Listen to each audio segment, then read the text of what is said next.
Hello, स्वागत है आप सभी का। मेरा नाम है शेखर गुप्ता और आप देख रहे हैं फिजिक्स संकल्पना।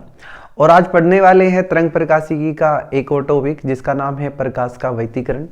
बहुत प्यारा सा टॉपिक है, आपके एग्जाम के लिए बहुत ज़्यादा इंपॉर्टेंट और पढ़ के बस मज़ा ही आ जाएगा, ये मानिए आप। तो मैं आपको प्रकाश का व्यतिकरण समझाना शुरू करूँ बच्चों, उससे पहले मैं आपको जल्दी से 2-3 बातें बताता हूँ, आप उनको समझ लें अच्छे से। वैसे तो मैंने बता रखी हैं, लेकिन इस वीडियो में फिर से समझाता हूँ जिससे ये लेक्चर आपका एक फ्लो में चलेगा और मजा आ जाएगा। बात करते हैं बच्चों 1675 की।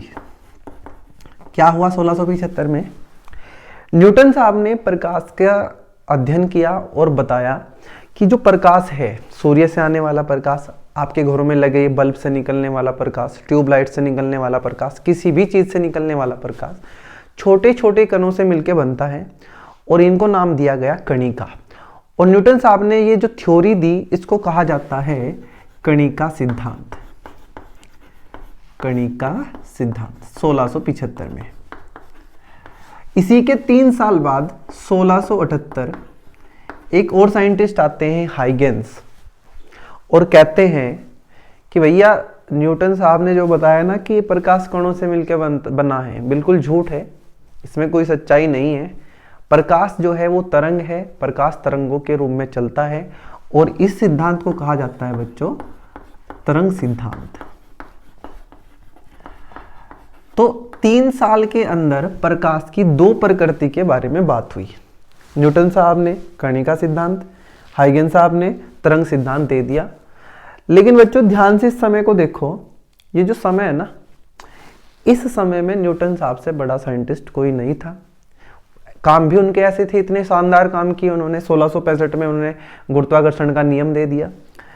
तो इस समय उनके सामने किसी और साइंटिस्ट की बात मानना लोगों के लिए ऐसा था कि नहीं, हो ही नहीं सकता। न्यूटन साहब जो हैं सही हैं, वे ही हमें जो बताएंगे वही हम मानेंगे। चलिए, बहुत सही। तो मतलब बच्चों ये था, यहाँ हाइगेंस साहब की बात किसी ने नहीं मानी और ये मान के चल दिए हम, मतलब जो उस समय के लोग थे, कि जो प्रकाश है वो कणों से मिलकर बनता है और प्रकाश कणों के रूप में चलता है। और ये बात लगभग अगले 125 साल तक ज्यों का त्यों चलती गई, जब तक 1803 में एक साइंटिस्ट आते हैं young, Thomas young. Thomas young साहब एक ऐसा एक्सपेरिमेंट करते हैं बच्चों जिससे ये सारी चीजें पलटने वाली हैं। अब जो न्यूटन साहब कह के गए, उन्होंने ऐसा क्या किया जिससे भूचाल आ गया कणिका सिद्धांत में। कणिका सिद्धांत फेल होने वाला है, अब वो हम अभी पढ़ने वाले हैं। हुआ क्या बच्चों, थॉमस यंग साहब ने एक एक्सपेरिमेंट किया और उस एक्सपेरिमेंट में उन्होंने किया क्या, वो ये आपके सामने रहा बोर्ड पे। उन्होंने बच्चे 3 पर्दे लिए, 3, 1, 2 और 3। इस पहले पर्दे में उन्होंने किया एक छेद जिसको हम नाम दे रहे हैं एस। इसके सामने जो दूसरा पर्दा है, इस छेद के बिल्कुल सामने एक छेद न करके थोड़ा सा ऊपर किया और जितना ऊपर ये छेद है उतना ही नीचे एक छेद किया। मतलब दूसरे वाले पर्दे में 2 छेद, पहले वाले पर्दे में 1 छेद, दूसरे वाले पर्दे में 2 छेद। लेकिन जो 2 छेद हैं वे इससे ऊपर नीचे बराबर दूरी पे हैं। इसको हमने कहा S1 और इसको हमने कहा S2 और इसको झुका तो रहने दिया। ये स्क्रीन का काम करेगा, यही चीज हमें दिखाई देगी। और बच्चों यहां से डाला गया प्रकाश, और ये प्रकाश कैसा था? श्वेत प्रकाश। जब हाइगेंस साहब ने ये एक्सपेरिमेंट किया तो उन्होंने कैसा प्रकाश डाला? श्वेत प्रकाश। श्वेत प्रकाश का मतलब सफेद रंग का प्रकाश जो सूर्य से आता है, जिसमें 7 रंगों का मिश्रण होता है। आज अगर ये एक्सपेरिमेंट हम करें तो हम श्वेत रंग की जगह एक वर्णी प्रकाश को महत्व देते हैं। एक वर्णी प्रकाश का मतलब है एक रंग का प्रकाश, या तो वो लाल हो या पीला हो या नीला। लेकिन जब हाइगेंस साहब ने यंग साहब ने ये एक्सपेरिमेंट किया, उस टाइम उन्होंने किसका यूज किया? श्वेत प्रकाश का। अब हुआ क्या बच्चों, जब यहां से प्रकाश चला, ये श्वेत प्रकाश, अभी थोड़ी देर के लिए इस पर्दे को गायब कर दो यहां से, मान लो कि ये है ही नहीं। और प्रकाश जैसे ही यहां चला, और ध्यान रखना अभी ये एक्सपेरिमेंट हो रहा है तो अब तक प्रकाश को क्या माना जा रहा है? कण। और प्रकाश चलता है एक सीधी रेखा में, उस टाइम तक ये माना जाता था, क्योंकि कण है तो कण तो सीधी रेखा में चलेगा। तो इस छेद के सामने से आने वाला प्रकाश इसमें से निकला, ये सोचा गया निकलता, और ये पर्दा रास्ते में नहीं है, ऐसे जाते हैं कण और पर्दे के इस बिंदु पे जाके चमक उत्पन्न कर देते, क्योंकि प्रकाश यहां जाके टकराता, मान लिया। लेकिन रास्ते में क्या आ गया? पर्दा। अब आप सोचो, आप उस टाइम होते तो क्या सोचते? आप सोचते यार ये रास्ते में पर्दा आ गया और यहाँ छेद भी नहीं है, तो यहाँ तो कोई प्रकाश पहुंचना ही नहीं चाहिए। आपके दिमाग में ये बात आती, और आनी भी चाहिए, क्योंकि प्रकाश को हम क्या मान रहे हैं? कण। लेकिन बच्चों एक अजब ही चीज देखने को मिली जब थॉमस यंग साहब ने देखा क्या कि इस पर्दे के कुछ बिंदु ऐसे हैं, कुछ बिंदु जिन पे प्रकाश बहुत ज्यादा है। बहुत ज्यादा प्रकाश मतलब मैं क्यों कह रहा हूं, मान लीजिए यहां से आपने प्रकाश एक भेजा, एक कुछ मान लिया हमने प्रकाश एक, तो उन्होंने क्या देखा यार यहां तो प्रकाश 4 है, मतलब उससे भी 4 गुना जितना हमने भेजा। यहां से हम भेज रहे हैं, मान लीजिए चलो मैं इसको आई कह देता हूं, तो यहाँ प्रकाश कितना है? 4 आई, यहाँ कितना है? 4 आई, यहाँ भी कितना है? 4 आई, और यहाँ भी 4 आई, और यहाँ भी 4 आई। पर देखिए कुछ बिंदु, अरे होना तो चाहिए था ये कि इस पर्दे को बीच में रखने से ये पर्दा इस सारे प्रकाश को रोक लेता और यहाँ बिल्कुल अंधेरा होता। लेकिन यहाँ अंधेरा होने के बजाय ऐसे बिंदु मिले जहां प्रकाश है, और प्रकाश भी थोड़ा बहुता नहीं है, उससे 4 गुना प्रकाश जितना हमने यहां से भेजा। और बच्चों इस पर्दे पे कुछ बिंदु ऐसे भी देखने को मिले जिन पे बिल्कुल भी प्रकाश नहीं था, मतलब 0 प्रकाश था। क्या ही अजब चीज हुई। कहां तो हम ये सोच रहे थे कि इस पर्दे पे कुछ भी नहीं मिलेगा हमें, यहां अंधेरा होगा जब हमने रास्ते में से रखा, लेकिन इस पर्दे पे तो अजब ही चीज देखने को मिली। कुछ बिंदु बहुत सारा प्रकाश, कुछ बिंदु कुछ भी प्रकाश नहीं है। और बच्चों इसी घटना को बोलते हैं प्रकाश का व्यतिकरण। क्या बोलते हैं? प्रकाश का व्यतिकरण। कुछ और नहीं है प्रकाश का व्यतिकरण, यही है माध्यम के कुछ बिंदुओं पर, पर्दे के कुछ बिंदुओं पर प्रकाश का बहुत ज्यादा होना और कुछ बिंदुओं पर प्रकाश का बहुत कम होना प्रकाश का व्यतिकरण कहलाता है। अब ये हुआ क्यों आपके दिमाग में जरूर आ रहा होगा, बात करने वाले हैं अभी कि ये हुआ कैसे। लेकिन बस अभी आपको ये समझना है कि यार ये है क्या? प्रकाश का व्यतिकरण है, क्या चीज है ये? कुछ बिंदुओं पे प्रकाश बहुत ज्यादा है, क्यों है? छोड़ दो। कुछ बिंदुओं पे प्रकाश है ही नहीं, क्यों नहीं है? छोड़ दो। इस पूरी घटना को हम बोल रहे हैं प्रकाश का व्यतिकरण। प्रकाश का बहुत ज्यादा, प्रकाश का बहुत कम होना, प्रकाश का व्यतिकरण। अभी समझने वाले हैं कि हुआ क्यों। अब बच्चों इन बिंदुओं के अलावा भी इस पर्दे पे बिंदु हैं जिन पे प्रकाश है, लेकिन उतना नहीं है 4i के बराबर, और ना ही 0 है। तो हम उनकी बात अभी नहीं कर रहे हैं, हम उनकी बात करें जहां प्रकाश सबसे ज्यादा और प्रकाश सबसे कम। जिन बिंदुओं पर प्रकाश सबसे ज्यादा होता है उन बिंदुओं पे होने वाले व्यतिकरण को बोलते हैं समपोषी व्यतिकरण। समपोषी व्यतिकरण। तो यहां भी समपोषी, ये भी समपोषी, ये भी समपोषी, ये भी समपोषी। आपसे पूछेगा कि समपोषी व्यतिकरण क्या होता है, तो आप बता देंगे कि माध्यम के वे बिंदु, अभी हम माध्यम क्या है ये भी बात करने वाले, बस अभी ये समझो कि समपोषी व्यतिकरण है क्या। उन बिंदुओं पर होने वाला व्यतिकरण जहां प्रकाश की तीव्रता, प्रकाश की चमक सबसे ज्यादा है, समपोषी व्यतिकरण कहलाता है। और उन बिंदुओं पे होने वाला प्रकाश का व्यतिकरण जिन बिंदुओं पे तीव्रता 0 है या लगभग 0 है, उस व्यतिकरण को बोलते हैं बच्चों विनाशी व्यतिकरण। तो आपको पता चला कि व्यतिकरण 2 प्रकार के होते हैं। अब मैं इसकी परिभाषा आपको लिखवाने वाला हूं। आपके दिमाग में सेट हो चुका है कि प्रकाश का व्यतिकरण क्या होता है। माध्यम के कुछ बिंदु हैं, प्रकाश बहुत ज्यादा है, माध्यम के कुछ बिंदु हैं जहां प्रकाश बिल्कुल ही नहीं है, इस पूरी घटना को बोलते हैं प्रकाश का व्यतिकरण। अब थोड़ा सा ध्यान दो, अगर ये पर्दा ना होता तो क्या ये घटना होती? ये सोचने वाली बात है आपके लिए। ये पर्दा है तब ये चीज हुई, अगर ये पर्दा ना होता जिसमें 2 छेद हैं तो ये घटना नहीं होती बच्चों। इसका मतलब है इन 2 छेद S1 और S2 का बहुत महत्व है। प्रकाश के वैतीकरण में। अगर प्रकाश का वैतीकरण होना है तो इन दो छेद S1 और S2 का होना जरूरी है। और इसी प्रयोग को आगे हम पढ़ेंगे द्विझिर्री प्रयोग के नाम से। अभी इसकी बात नहीं कर रहे हम, अभी मैं आपको वैतीकरण के बारे में ही बता रहा हूं। तो चलिए लिखते हैं परिभाषा प्रकाश के वैतीकरण की। हेडिंग लगाइए प्रकाश का वैतीकरण।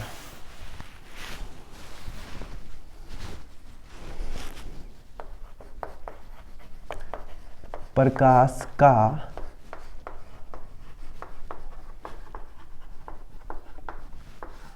वैतीकरण क्या है? प्रकाश का वैतीकरण, देखो बच्चों, उन दो छेद का मतलब है कि हमारे पास दो स्रोत हैं प्रकाश के। एक प्रकाश स्रोत S1 जो ऊपर है, एक नीचे S2, और दोनों से प्रकाश निकला। तो हम लिखेंगे जब किसी माध्यम में, माध्यम का मतलब प्रकाश कहां चलेगा, या तो वायु में चलेगा या जल में चलेगा या कहीं और चलेगा, तो जो जल वायु ही है वो है माध्यम। जब किसी माध्यम में दो या दो से अधिक प्रकाश किरणें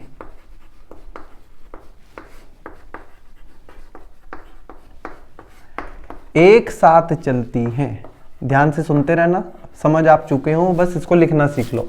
एक साथ चलती हैं, या तो दो प्रकाश किरण होनी चाहिए या दो से ज्यादा, एक से काम नहीं चलेगा। प्रकाश किरणें एक साथ चलती हैं तो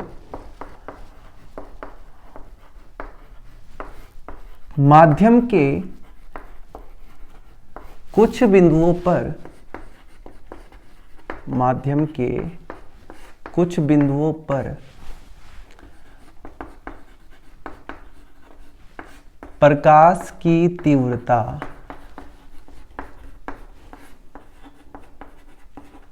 बहुत अधिक व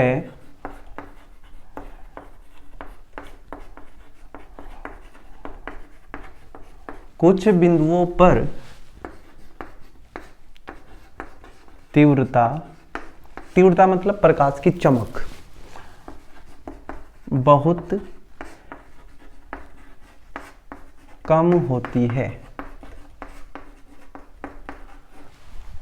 इस घटना को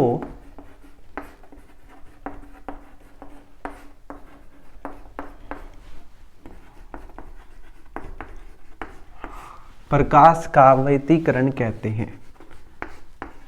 प्रकाश का वैतीकरण कहते हैं। कितनी किरणें चाहिए?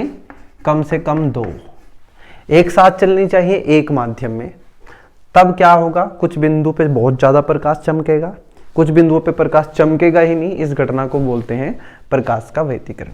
ये दो प्रकार का होता है बच्चों, वैतीकरण के प्रकार। हेडिंग लगाइए वैतीकरण के प्रकार। अभी पढ़ने वाले हैं जो आपके दिमाग में आ रहा कि हुआ क्यों, क्या कारण है कि कहीं प्रकाश बहुत ज्यादा कहीं प्रकाश बहुत कम, अभी पढ़ने वाले हैं। दो प्रकार का होता है, पहला संपोषी वैतीकरण। संपोषी वैतीकरण। अब ये संपोषी वैतीकरण क्या है? हमने दो चीजों की बात की कि प्रकाश या तो बहुत ज्यादा है या प्रकाश बहुत कम है।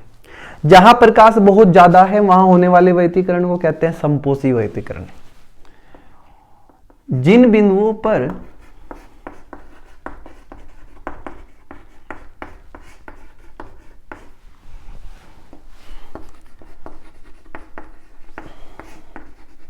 प्रकाश की तीव्रता अधिकतम होती है, सबसे ज्यादा अधिकतम होती है,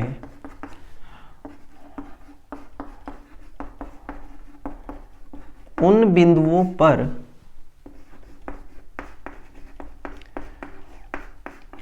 होने वाले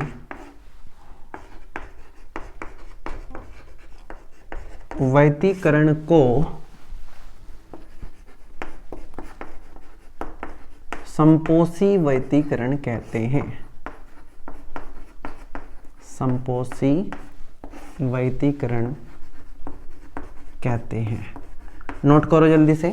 और इसके बाद हेडिंग लगाइएगा विनाशी वैतीकरण और लिखिएगा, मैं नहीं लिखूंगा, जिन बिंदुओं पर प्रकाश की तीव्रता न्यूनतम होती है, सबसे कम लगभग 0, उन बिंदुओं पर होने वाले वैतीकरण को विनाशी वैतीकरण कहते हैं। विनाशी वैतीकरण कहते हैं। चलिए नोट कर लीजिए इसको, मैं इसको हटा रहा हूं। बढ़ते हैं आगे और बात करते हैं उस सवाल की जो आपके दिमाग में आ रहा है कि हुआ क्यों, प्रकाश के वैतीकरण का कारण क्या है।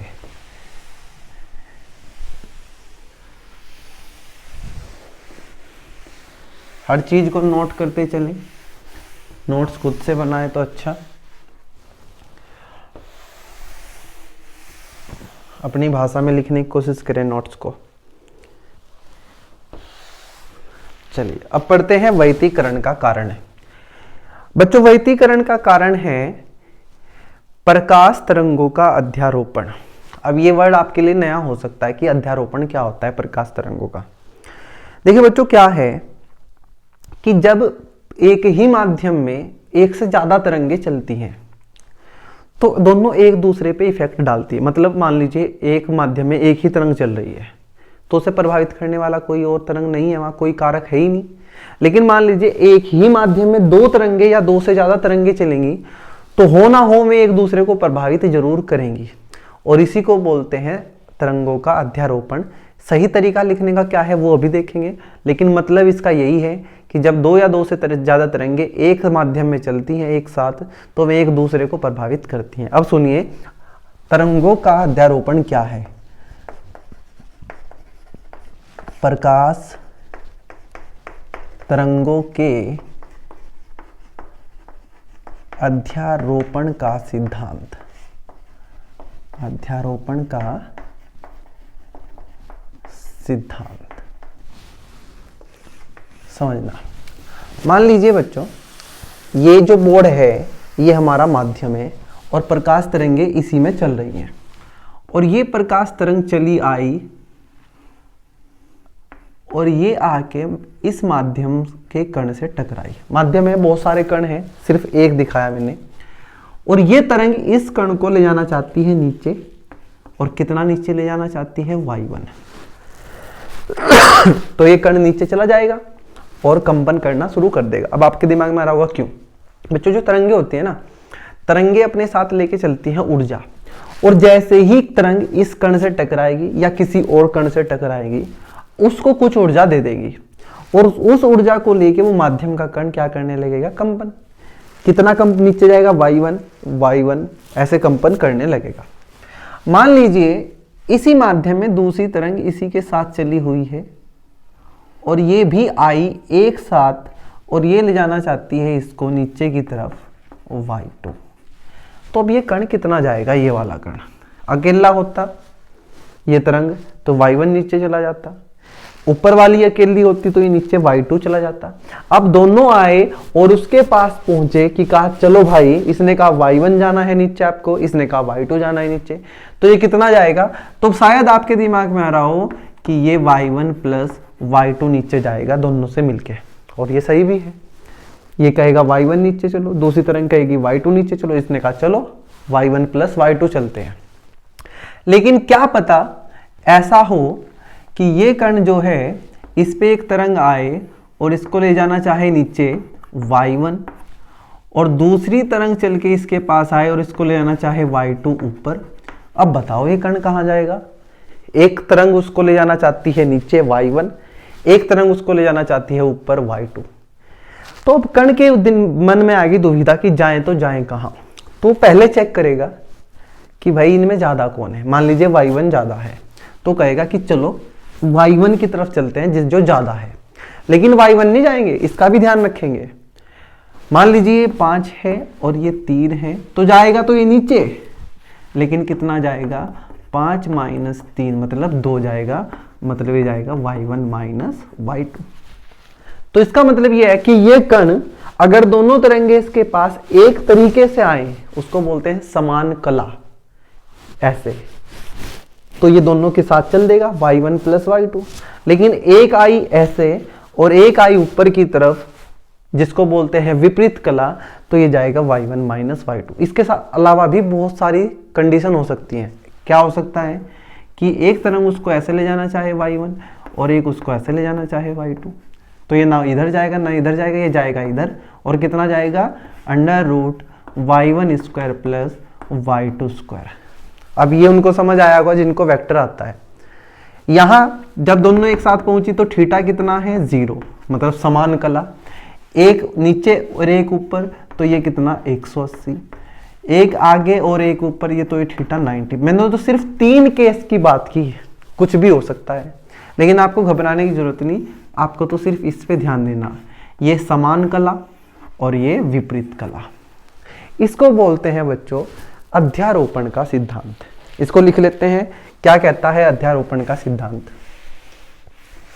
लिख के ही काम चलेगा, समझ के लिखे तो ज़्यादा बेटर है भाई। मान लीजिए वो कण है और इसके पास ये तरंग गई, ये इसको चलाना चाहती है y1, दूसरी की तरंग इसके पास गई, ये चलाना चाहती है y2। हमें नहीं पता है कि ऊपर नीचे कहाँ चलाना चाहती है, बस ये पता है कि ये तरंग इस कण को y1 ले जाना चाहती है, ये y2, तो ये कितना जाएगा। तो अध्यारोपण का सिद्धांत क्या कहता है, माध्यम के कण का, माध्यम के कण का, इस कण का कुल विस्थापन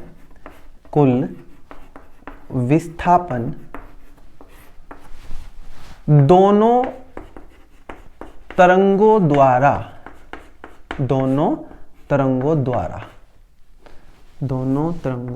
अगर 2 हैं, अगर ज्यादा है तो ये लिखेंगे सभी तरंगों द्वारा अलग अलग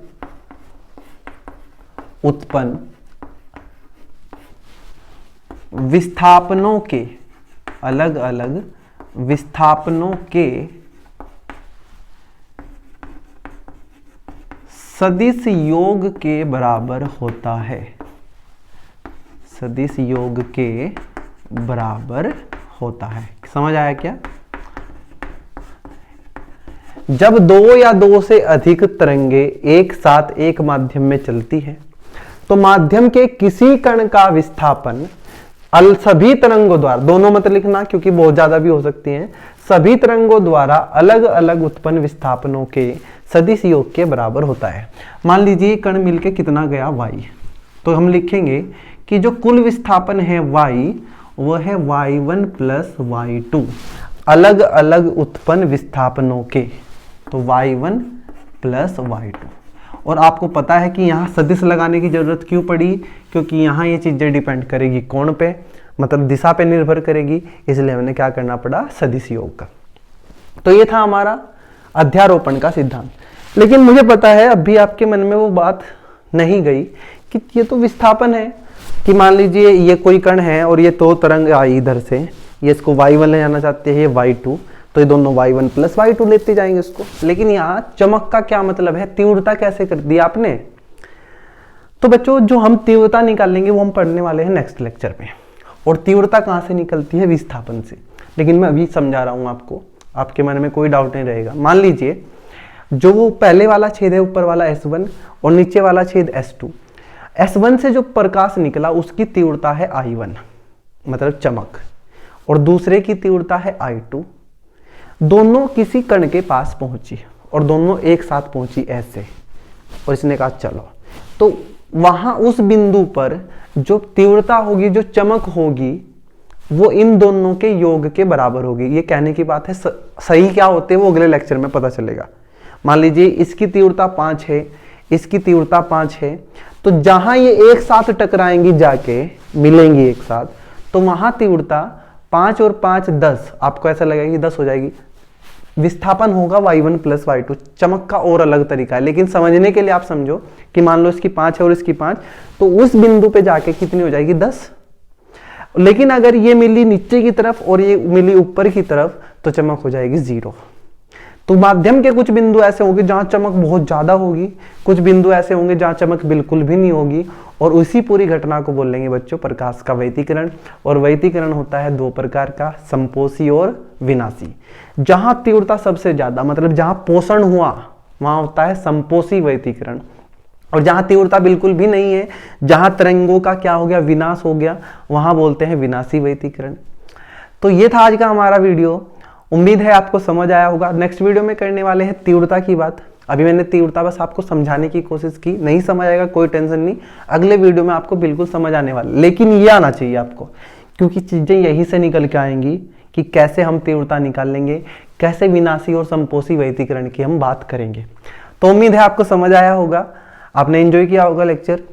तो मिलते हैं नेक्स्ट वीडियो में, पढ़ेंगे तीव्रता के बारे में। तब तक के लिए पढ़ते रहें, एंजॉय करें। Thank you.